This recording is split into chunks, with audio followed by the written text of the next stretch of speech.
இனிமே கண்ணை மூடிட்டு கடலை எண்ணெய் வாங்கலாம்.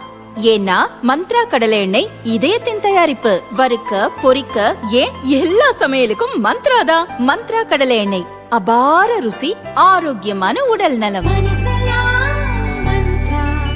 தமிழக பாஜக முன்னாள் தலைவர் அண்ணாமலையின் அறிக்கை. அரசு துறைகளில் 10 ஆண்டுகளுக்கு மேல் ஒப்பந்த ஊழியர்களாக பணியாற்றும் தொழிலாளர்களை பணி நிரந்தரம் செய்வோம் என்று திமுக தேர்தல் வாக்குறுதி எண் 153 கூறியிருந்தது. அந்த வாக்குறுதியை நிறைவேற்றக் கோரி வேண்டுகோள் வைத்த மருத்துவ ஒப்பந்த ஊழியர்களை தேர்தல் நேரத்தில் போராடுவது ஃபேஷனாகிவிட்டது என்று கூறி சுகாதார அமைச்சர் சுப்பிரமணியன் கொச்சைப்படுத்தியிருக்கிறார். கொரோனா பெருந்தொற்று காலங்களில் தங்கள் உயிரை பற்றி கவலைப்படாமல் மக்களுக்காக உழைத்த மருத்துவ ஊழியர்களை அவமானப்படுத்திய அமைச்சருக்கு கடுமையான கண்டனங்களை தெரிவித்துக் கொள்கிறேன் என அண்ணாமலை கூறியுள்ளார்.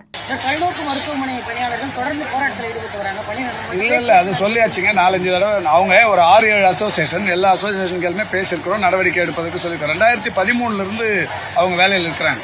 2013 சேர்ந்தவங்க 2021 வரைக்கும் அதிமுக ஆட்சி தான் இருந்தது. அதிமுக ஆட்சி காலத்தில் தான் அவங்களாம் பணிக்கு வந்தவங்க.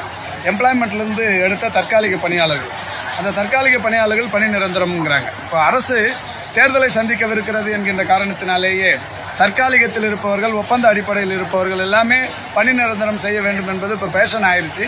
அந்த வகையில் அவர்களிடத்திலும் பேசியிருக்கிறோம், சொல்லப்பட்டிருக்கிறது.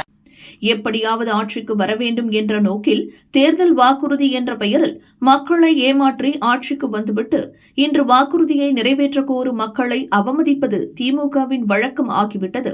தமிழக மக்களை எத்தனை கிள்ளுக்கீரையாக நினைத்து இருந்தால் 2021 தேர்தல் வாக்குறுதிகளில் 10% கூட நிறைவேற்றாமல் 2026 தேர்தலுக்கு வாக்குறுதிகள் தயாரிக்க மீண்டும் ஒரு ஏமாற்று கூட்டத்தை முதல்வர் ஸ்டாலின் அமைத்திருப்பார் என்று அண்ணாமலை கேட்டுள்ளார்.